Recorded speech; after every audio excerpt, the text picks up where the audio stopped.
Hey, what's your problem? You have business problems? We have business solutions.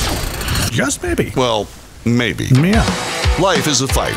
In business, every day is a fight. It can be. So, hey, what's your problem? Yes, thank you, John David Wells from the Wells Report. Check him out, the big voice guy for the What's Your Problem program. You find him on Facebook at the Wells Report. If you want to listen to his stuff, for sure. One heck of a guy to listen to. This is the What's Your Problem podcast, where we talk to Middle Tennessee business owners and professionals about the one thing that keeps them up. It literally spawned from a comment made to me years ago. It's always something. And it's so true. This is a video and audio podcast. Check us out at whatsyourproblempodcast.com and give us a like, subscribe, share, rating, all that fun stuff. 5-star rating. I was told by Ashley Bright I have to ask for 5 stars. I am your host, Jim McCarthy, with JimMcCarthyVoiceovers.com. And today, someone who I talked to at sparsely, every now and then we have really good conversations, but they don't happen often enough. Mr. Zach Hurd with Southwestern Investment Group. How are you doing, sir? I am great. Yeah. Since we booked this, we had a name change. Oh my goodness, really? You and I both are, I'm going to say Southwestern about 10 times, but okay. We are now SageSpring Wealth Partners. SageSpring. So Sage. It's a scoop. We'll call it. We'll spin it a positive and say it's a scoop. Yes. That you announce officially that it's a new name. So let that be the media that you can actually put it in there. All right. So here we go. Of course, we start off every podcast with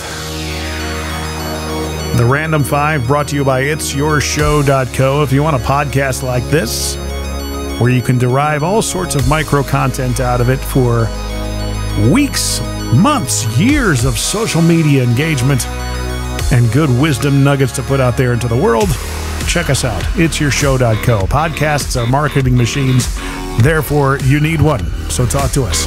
All right, here we go, Zach. Question number 1.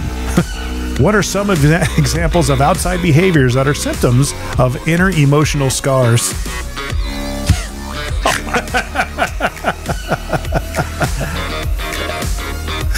Alcoholic beverage intake. Copious amounts yes. Some might call excess drinking. That is a glaring evidence. We got that one easy. Okay, question number 2. What do a lot of parents do that screws up their kid? Just being a parent will do it. Yeah. Expectations, right? Yeah. I guess not identifying their self-awareness is certainly something, What? There's the idea of not hovering, but not no open hands, right? It's the balance. I fully expect at some point for my kids to tell me how I messed up, so it's just a given. Did you do it right if they didn't? I don't know. Do I hold anything against my parents? Maybe a little. Yeah. But, whatever. Yeah. Get over it. Why does society place such a high value on beauty when it serves no functional purpose? Because we like pretty things. I don't know. We do like pretty things. That's probably it. Beauty is in the eye of the beholder. I'll follow you on that one. We'll go with that. Question number 4. Why does society... Okay, no. That's the same one. Oh, there. What do we do now that will be...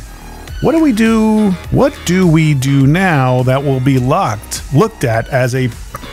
Jim talking, take 2. Here we go. Okay, question number 4. What do we do now that will be looked at as primitive and backwards in 100 years?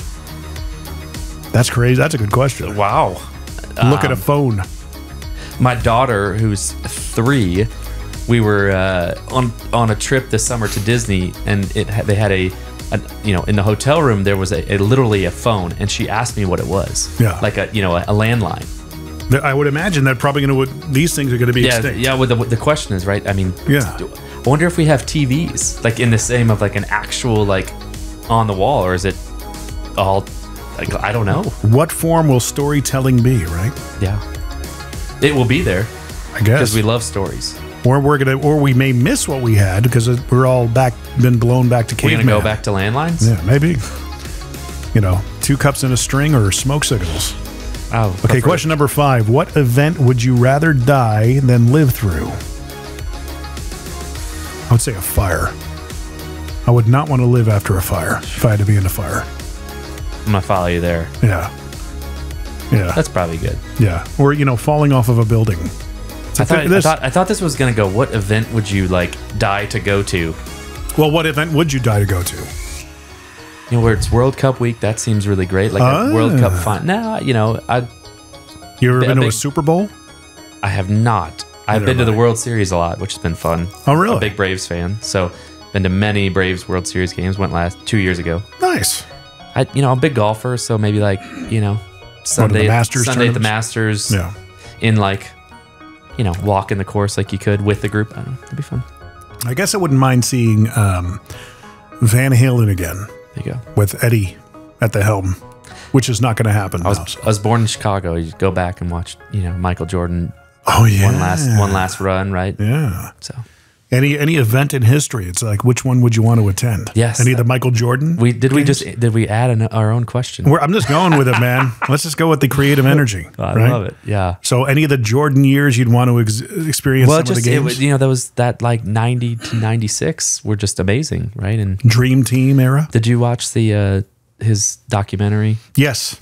So very intriguing. An island before celebrities and athletes got on that island, he was on it. I know. Just in the loneliness, right? But yet the passion and just it was growing up in Chicago, seeing that, he was that person, but he was a juggernaut. He was a juggernaut before juggernauts were a thing, and he took it and he was excelled at it. Right? There's a skeleton in his closet, but shoot, I mean, who doesn't? He handled it. It made me love him even more just to see it and the passion and energy and just care, right? Oh, he just cared so much about his craft and what he did. That was fun to watch. I had nobody, I would imagine that he set the precedent for what they get paid now. Oh, yeah. He was it. Yeah, he raised that bar for sure. I mean, because Larry Bird, I don't think ever made the kind of money Jordan made. Magic Johnson, I think, was probably riding his coattails, and he blazed that path. Yeah. Jordan. And Magic has made so much money afterwards from his name, right? Like creating Magic Johnson Enterprises or whatever. He's a definite billionaire. Yes, in the truest sense of the word. Yeah, but Michael almost earned it during shoes and so much of his worth is because of who he was. That's a good question for you. I hear a lot lately, especially from Grant Cardone. Are you familiar with Cardone? Yep. His whole thing is that, billionaire status is the new millionaire. Oh, yeah. Do you believe in that? Well, it's like how attainable is that for the everyman? Do you know what's so interesting? I think, sometimes we use phrases that like the word Kleenex. Right? Yeah. It's just that's like millionaire. It's like they're a millionaire. Well, yeah. I mean, $1 million just in today's world, it doesn't go where it used to go. There's probably 80% of the people that would disagree. Well, and I know, but for the capacity of it's a great question because I get a lot of questions like, hey, how much do you need to retire? Yeah. What a great and that's ultimately I help folks with goals-based investing and financial planning. That's my job as financial planner, and I always tell them, well, it's all perspective. How much do you need to live? But in our world today, it takes a lot more than it used to, and $1 million doesn't go as far, in its longevity that it used to. Not saying it's nothing, but whew. With this element of we've gone through a tremendous season of side hustle, knowledge, people that want to one up and better themselves. Maybe it's just because I surround myself in that. I'm seeing that season. Yeah. Do you think that's in common vernacular, becoming more common, that people understand intrinsically that, look, if you want to retire, whatever that looks like, we've been sold the retirement message that, hey, do what you hate for 50 years, though you can do what you love for 10. Yeah. Retirement, I don't ever see myself doing it. Yeah. Right. I'm okay working till the day I croak. Yeah. Because I love what I do. But do people generally understand that retirement takes a certain amount of money to generate your yearly living? Many folks do, and they figure it out quickly if they come to talk to us to say, because most folks kind of have a general idea about what it is.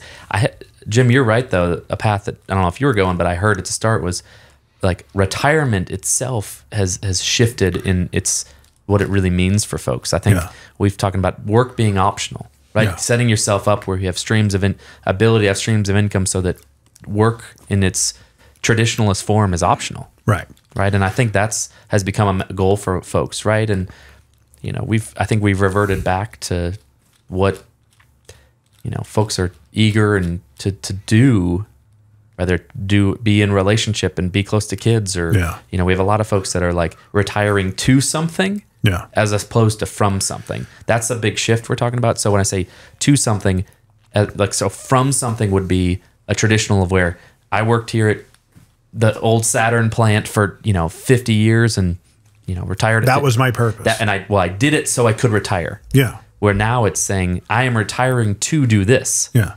Or I'm going to work hard so I can do this, which has got folks motivated, right? Because almost there was not as much motivation before. There was just like, I'm going to do this and I'm going to get my check and I'm just going to live. And now it's like, how quickly can I be retired so that I can?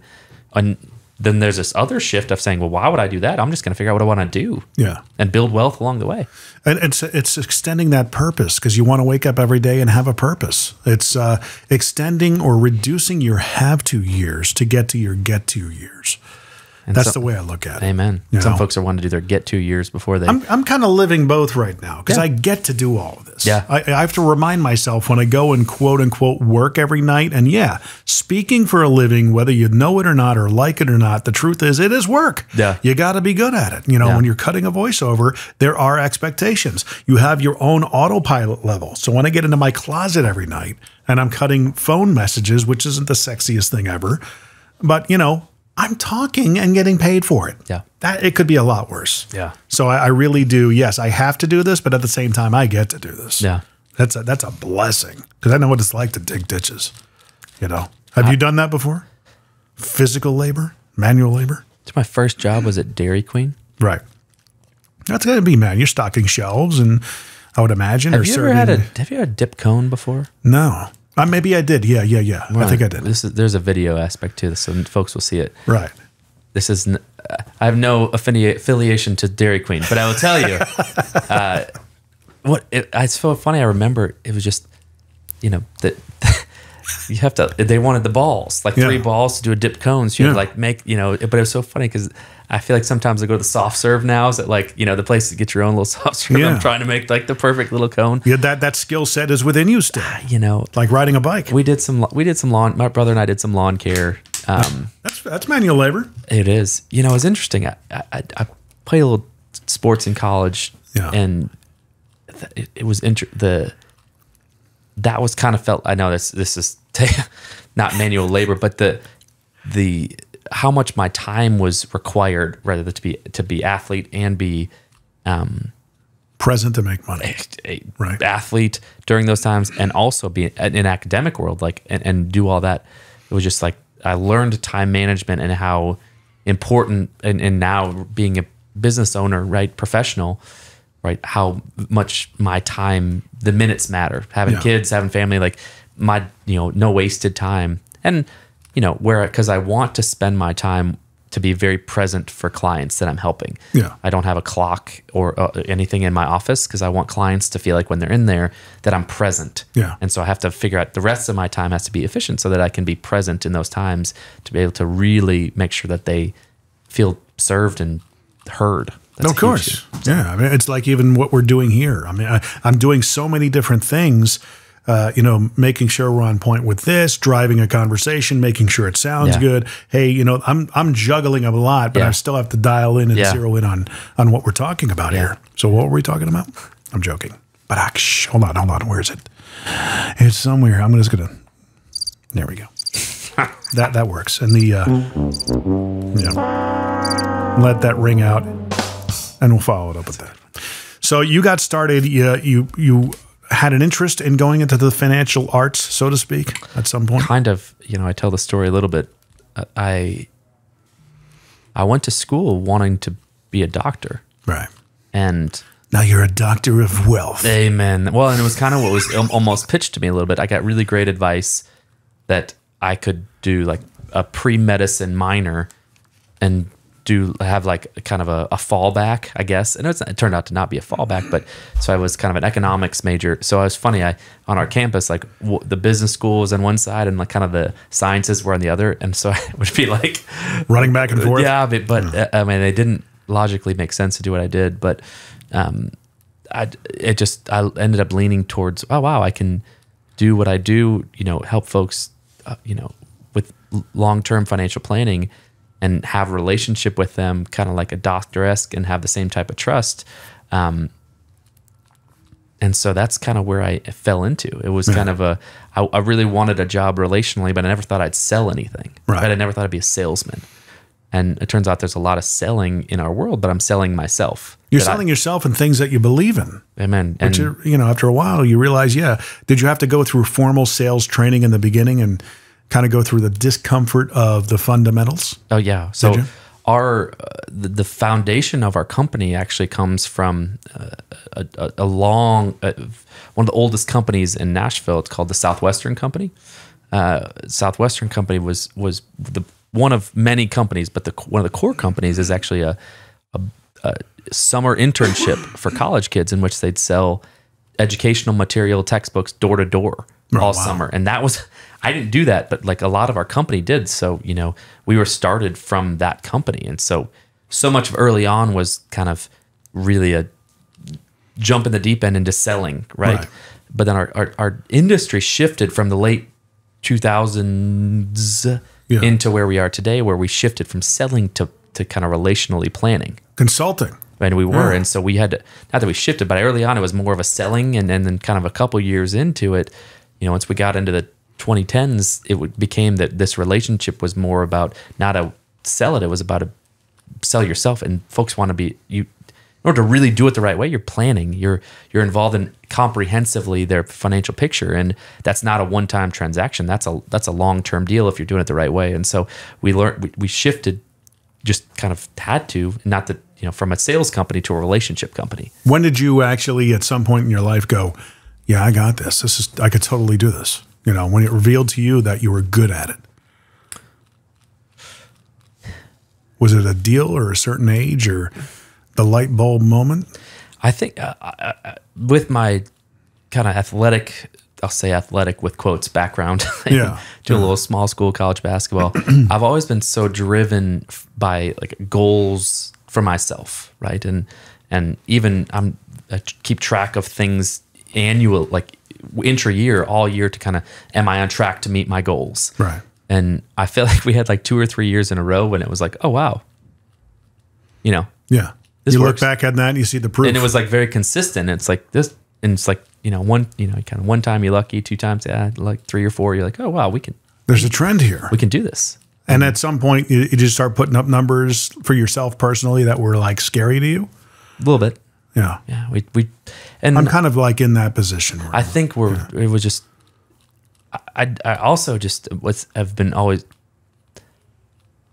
I think clients realized when there's a big confidence factor, because I think I go into meetings believing that we're going to provide really, really, really top-notch financial planning, and we're going to care a ton about these folks, and setting the expectations about what we do really well. Yeah. Like learn to articulate that and doing it, right? It's like the facets of how we do it, but like the confidence, and it's not fake confidence. I really believe that we're going to make a difference in folks' lives if they trust us. Well, that's the difference maker as far as selling. When you believe what you're selling, it becomes easy. It just becomes second nature. I really love to meet new folks because I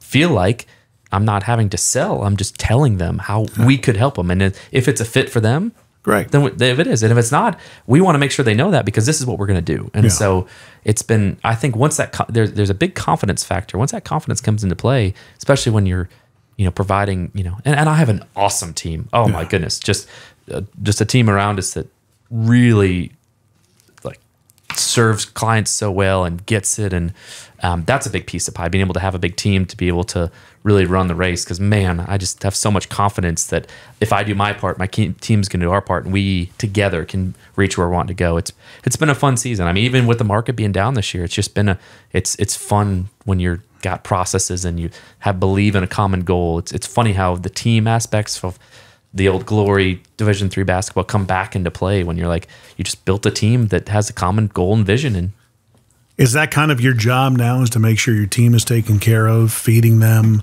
building it in the right direction, making sure the culture is tended to? I feel like that's my most important job. Right. So you're kind of like the CEO of that particular part of your organization, culture enforcement officer, if you will, where you're able to build your team. But I mean, that team building had to take time. Well, a lot of time. Yeah. My partner, Bob, and I, we've spent, 12 years trying to make sure, and we've had for the last 5 just a very great team, and that just are competent. They are, just so great. They click, they mesh. It was interesting. One thing that has separated our team and kind of really made it click is we started doing a once a month team lunch. Right. That was the difference maker. It's funny. I almost feel like I shouldn't say that, but it kind of was. Yeah. We said, hey, we're going to go to lunch once a month. Forget about it. Just dig in. Right. But now that they know, be like, oh, what else can we get? We talk about this because when we're hiring someone now, it's almost like we have to do a lunch, because a part of it is we realize that there's a lot of bonding we do over lunch. Yeah. And our team enjoys kind of going and trying new spots and the food aspect. And we love the just the community and the over a meal. And we realize if someone doesn't like that, and it's almost like I'm judging their order. If they go in, it's like, it's like don't care that much, or like it means to the end, it's like not the right fit. Because and I was laughing because it's like, what do you put in hiring someone? It's like, likes to go to lunch. I don't know. It's like, but it's just like, you just feel it. You actually find out a lot when you bring somebody to lunch. You really do. If they're treating the wait staff a certain way, maybe it's what they order, maybe not. But I mean, one of the companies I work with quite diligently, I interviewed the CEO. I'd love to have the guy in again, but he's so elusive. He and I talked for an hour and a half, and he talked about one of the methodologies he uses when he's hiring someone of executive management level. They'll take him out to lunch, and he says, I purposely hire somebody. We study how they act at the lunch. A lot of the cliche things you look out for. Do they use the name of the wait staff? How are they treating them? He says, but it happens after the lunch. He says, I hire an elderly lady to cross the street at a certain time when I make sure that I position the candidate on the outside. And if he doesn't break from us and engage the lady to help her up onto the sidewalk curb, the interview's over. That's brutal, isn't it? Well, so here's my personal, this has to click. It's not, it's funny. I would have an expectation that they would be good to the wait staff, that they would, one is like, just can they jump in and jive, right? Yeah. Can you be at a circle of table and not have to be the main person, but can get involved quickly? Because that's a big piece, right? Getting a voice. It's kind of like a big family, and how do you figure out how to we're in. The two is the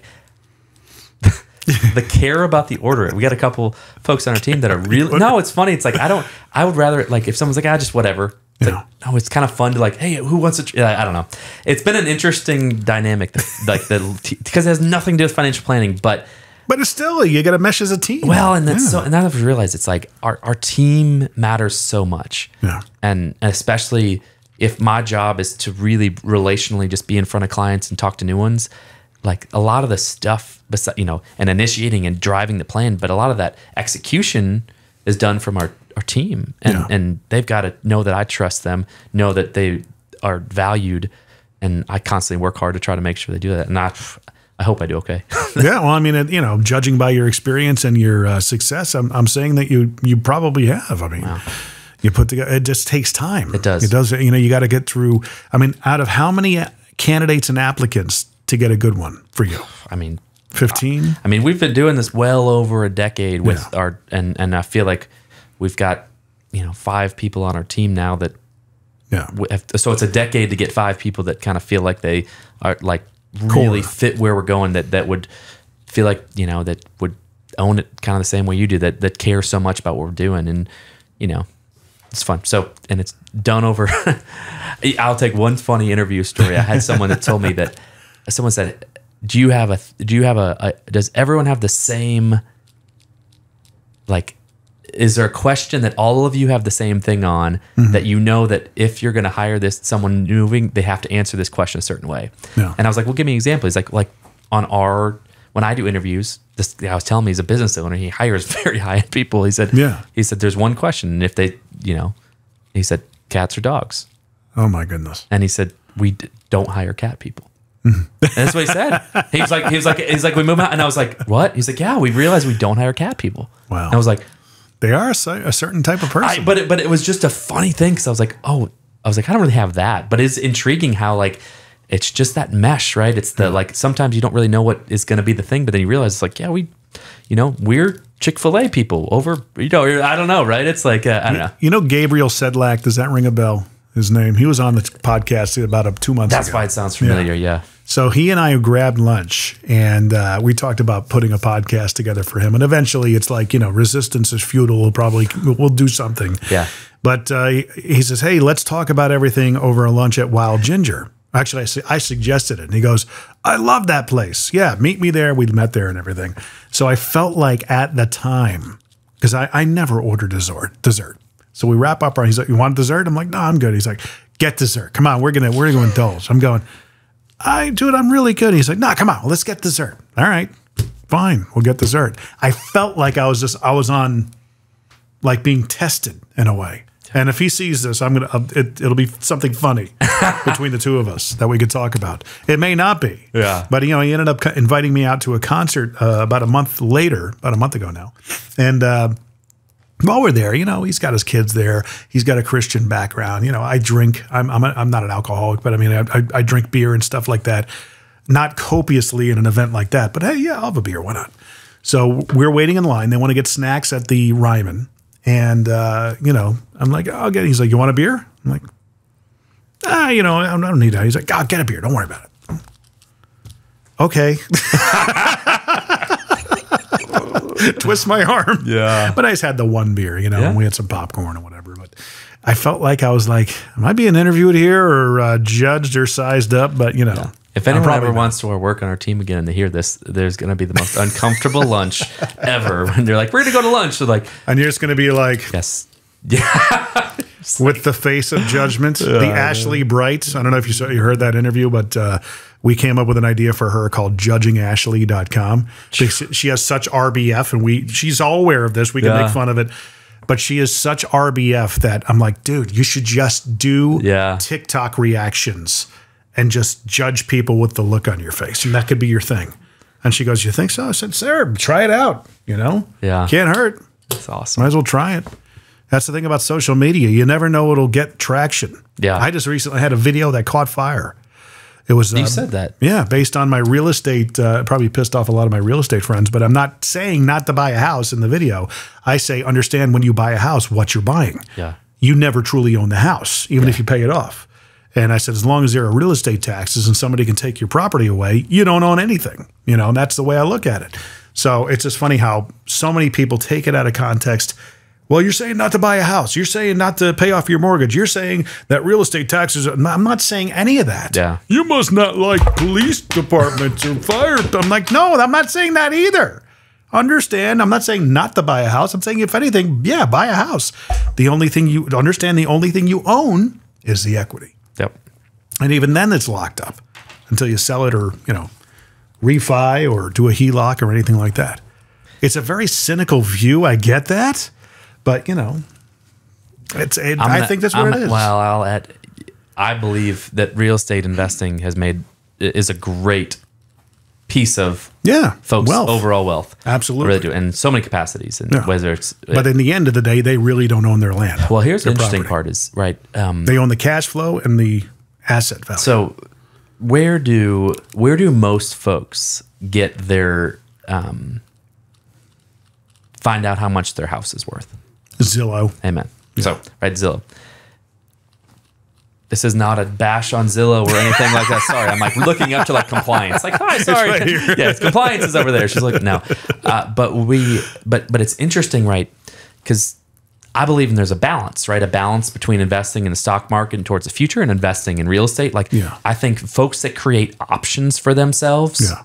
That's a big word. We talked about this start. You said, streams of income, right? We've learned this new word of options in our world, in our society, where it's like, well, I could do a lot of different things to create revenue, right? Generate revenue, generate cash flow, right? Because that's the name of the game. But the interesting part is, right, when we have a year like 2022 in the stock market, and this is a unicorn year, right? I'm going to get my math right, but roughly, since 1926, hasn't been that many times. Let's call it under 5 times when both the stock market, the index of the stock market, and the index of the bond market are both down at the capacity they are, right? Almost double digits, right? So that happened in 2020. 2022, we've had the stock market and the bond market both down in double digits. Really? And it makes some sense, right? Interest rates running up, stock market's down, right? So haven't had a year in which we've said there's nowhere to run because folks oftentimes, to be a little more conservative, would have fixed income in their portfolio. But when you think about a year when folks get looking at their statement and it's ugly, and if you're invested kind of in equities, right, it's been a tougher year, it's been up and down. But especially here in Middle Tennessee, right, the real estate market over the last decade, right, it's felt like been amazing. You felt like you buy somewhere and it only goes up. Yeah. But the thing about it is, right, how much would my house be worth? Zillow will tell me every day what it's worth, right? Yeah. And Zillow doesn't usually drop it. Right. It's worth what Zillow says it's worth this much, but I did notice my house drop. There you go. On Zillow. And that was probably a little bit emotional. No, not really. I mean, I was still, hey, it's still a good amount of money. Well, I guess that is emotional. So, and it could be or not. It's all perspective, right? But if you look at your investment statement, you can look every minute of the day until 3 o'clock Central Time, right? And it ebbs and flows, right? And it's emotional, the up and down. And if you looked year over year, right? If no one looked at their statement for a year emotionally and looked at real estate and had it valued, the problem is we look at those. Now that you say that, I'm going to look at it. Let's do a little Zillow. I'm going to look at, not Zillow, I'm looking at my investments. My very limited investments that I have right now. Well, it's interesting how it was not too bad today. Not too bad. My crypto, on the other hand, is a disaster. He's like, dude, are you investing in crypto? Come on, Jim. No comment. There's been an interesting, but you see where the two. Yeah, it's a bloodbath in crypto right now. The two, right? The exam, just to put a bow on it, right?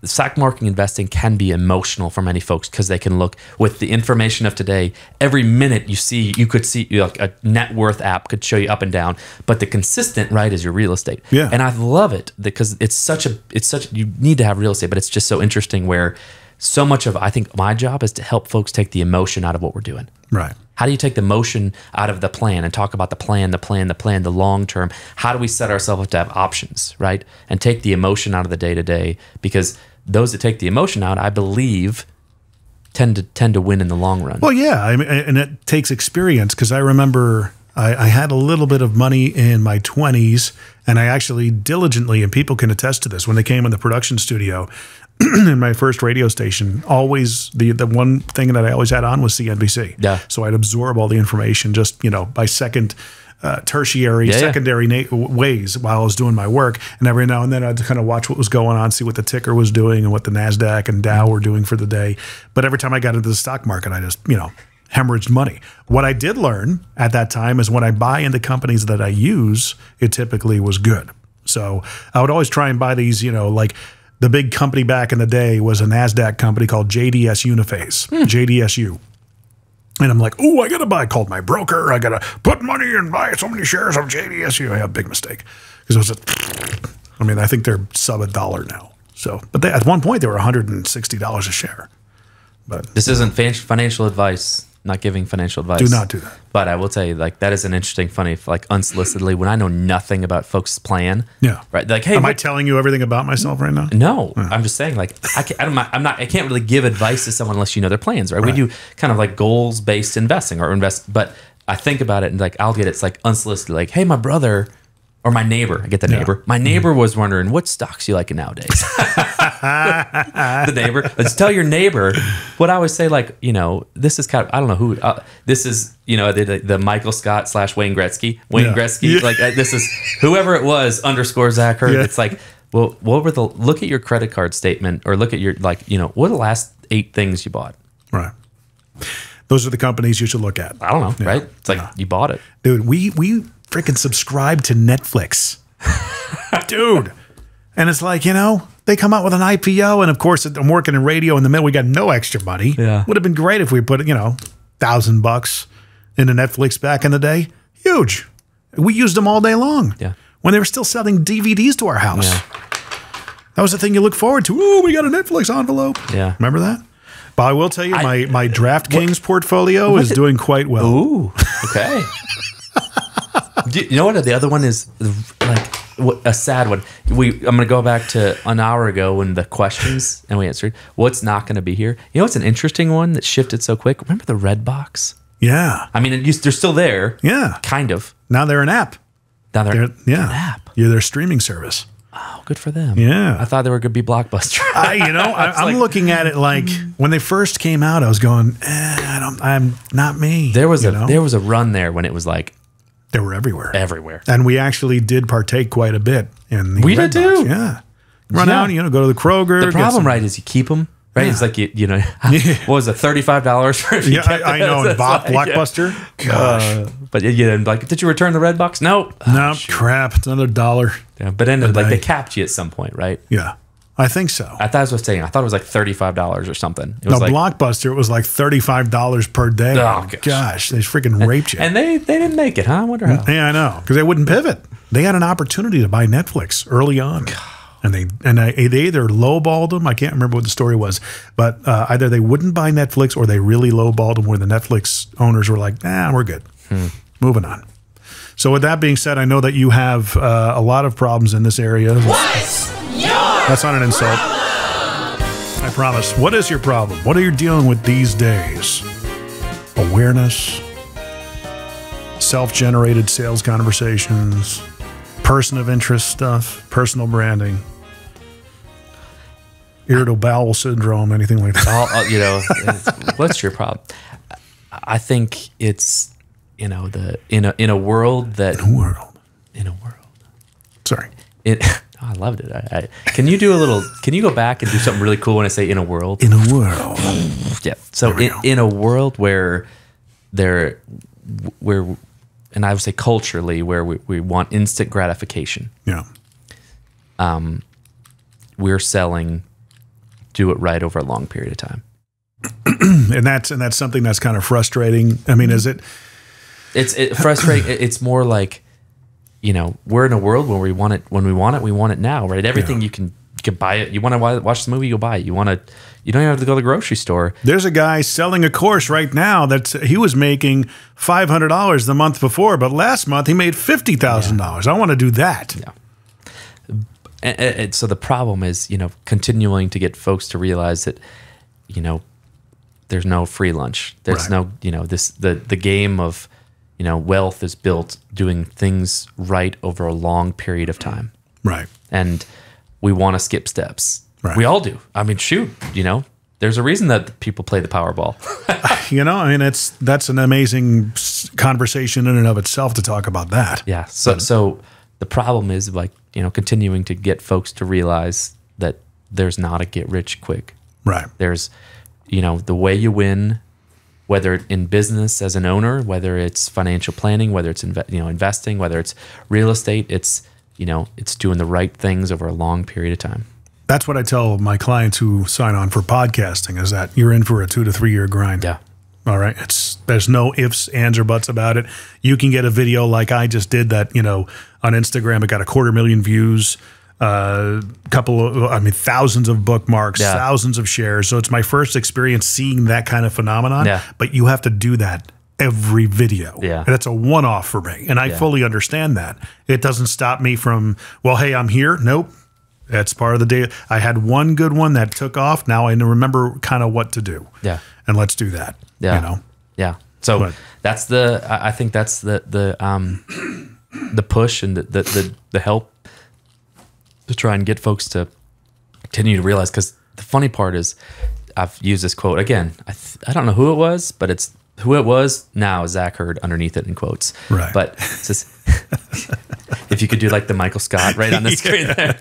You miss 100% of the shots you don't take. Wayne Gretzky / Michael Scott. But it's, the history doesn't repeat itself, Right. but it sure rhymes. It really does. I mean, and you and I don't know if you and I have talked about this before, about pendulum. Yeah. Yeah, about how everything, we're going through 1943 all over again next year. So, yeah, in a way, it's so what is that saying? It's like, what we do know is that, working hard, doing the right things, putting the pedal down, a lot of irons in the fire, and then running hard with it, because no one's going to hand you out anything to get, you don't become a billionaire just by, the people that are proclaiming that, billionaire is the next millionaire status, there are some people that are very integrous about it. Other people that seem to be doing things that are a little bit, okay, I'm not really, let's see how this plays out. You know, I don't want to wish Bernie Madoff on anybody, but I feel like some people are playing with that kind of a fire right now, I use the phrase a lot. Go ahead. And some might have different examples for this, but I'll say when you're in the ice cream aisle at said grocery store, whatever your favorite is, you can put a plug in for them, maybe get some advertising. There you go. What 2 ice creams flavors are always there? I would say chocolate and vanilla. Yeah. Folks, you might want a Rocky Road. I'm a big mint chocolate chip guy. Yeah. Those are, especially a milkshake. But when I say that, we're talking about the Madoff or all that stuff. Chocolate vanilla is always there. Yeah. And it's not sexy to some, it's not whatever, but when we're helping folks over the long run, we're going to give them chocolate vanilla and tell them how you get from here to here. Because most folks that come to us really already did a lot of the hard work. Right. And we're trying to say, hey, we're not going to change it. Chocolate vanilla works, right? We need to sprinkle in a little Rocky Road, maybe a little mint chocolate chip milkshake once in a while, but hard work, doing the right thing over a long period of time, you win. Just do over the long run. What are your thoughts? There are some guys out there on TikTok, Instagram that are literally selling their services as you can buy the same trades that they do the day that they're making them. And I mean, there's got to be a ton of risk and exposure in doing that. I said earlier, right? I think, I'm not giving advice because I don't know you. Not you, but it's like I'm not going to give advice on a blanket because I don't know the person's risk tolerance, their goals, where they're trying to go, where they need. I will say, something is identifying in my space, what is an ideal client? Yeah, I'll give it to you. You didn't ask, but you were intrigued. I am intrigued. So there's 3 things that are an ideal client for us. One is they trust the advice we're given. I appreciate questioning or the why or wanting to know the facts, like the details around it. But ultimately, folks want to come to us and they trust the advice and they do it, right? Yeah. 2, I say that they're long-term investors. Whether you're 80, 30, 15, right? We kind of view things as long-term investing. We're gonna invest towards the long run based on goals for specific money. Yeah. So if someone's not a long-term investor, if they're kind of trying to get in and get, that's not the right fit. That's not you. And it is, and I know it. And the last thing is, here, tying a bow on this one. Would we enjoy going to lunch together? Well, I think we've had. I don't think we've eaten lunch together, but we should. I think that would be. You're going to be judged. Do you feel you're going to go and wonder? I'm used to it. I'm judged every single day. Every single day, my kids are looking at me. You should come eat with our team. Then you'll experience a little bit. We're going to do that. I'll judge right back. I can do just so those are 3, right? Face. Just like this. If you offer me dessert, though, I'll know. Hey, Zach, you want a beer? Yeah, it's like what day is? Yeah. So those are 3 things, and I will say. So to answer your question, is that a good or bad thing? It's just not how we do it. It's gimmicky. It's a little bit. It feels a little like does everyone fit into that mold? I don't know. Yeah, you're not going to do that though. That's not how we're doing it. And honestly, we know our lane, and I feel like we're really good at it. And so much of it is that personally, we want to really help folks go where they want to go, and we want to invest in them. So I've always thought that people in your position have a lot to offer the world. In terms of philosophies, strategies, things of that nature. You can have just a podcast about newsworthy stuff and, your thoughts on some of the moves you know what I mean? A lot of that stuff, you got such fresh content to constantly be, if CNBC can do it, Zach Hurd can do it in his office. You know what I mean? Yeah. You need your own Good, podcast. we got good my friend. light. We got good lighting in there too. You're really good lighting. You got the lighting. corner office with the view and everything. Well, it's good for the skin. Right? It's like, yeah. How do people find and follow you, my friend? So sagespring.com, SAGE spring.com. Okay. We're the Cersei Hurd Wealth team there. LinkedIn and Facebook. Yes. But a lot of information on there on sagespring.com. Right. Yeah. So last thing, SageSpring, I'll tell you about it. Go ahead. And then I know we did it. Yeah. So SageSpring, right? Sage being kind of Principle. We're using the idea of sage like wisdom, Yeah. right? So we want to, we really believe that we can pass on and really help with wise financial counsel. And then Spring, kind of for that running through generations, right? We want to be able to have that just, flowing through the future, right? So Yeah. kind of providing wisdom for the long run. Mm-hmm. And that's probably a little bit of that. What makes a great client is a long-term investor, right? We want to we want to create Jan Truman, right? Generational wealth for folks, Yeah. right? And, and if that's what they want, right? But we ultimately want to make this a long-term thing. So At some point, we got to sit down and talk about that stuff, as I actually do somewhat well with money. And I probably shouldn't be managing it, so we'll have to talk.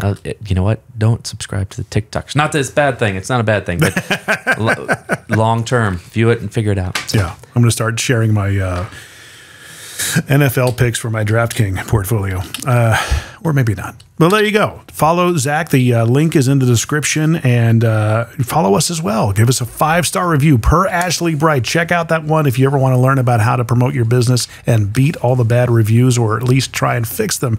That's a great episode to check out. Share, like, subscribe, all that fun stuff. whatsyourproblempodcast.com. And Zach, once again, thank you for coming out here, buddy. Jim, it's awesome. Thanks.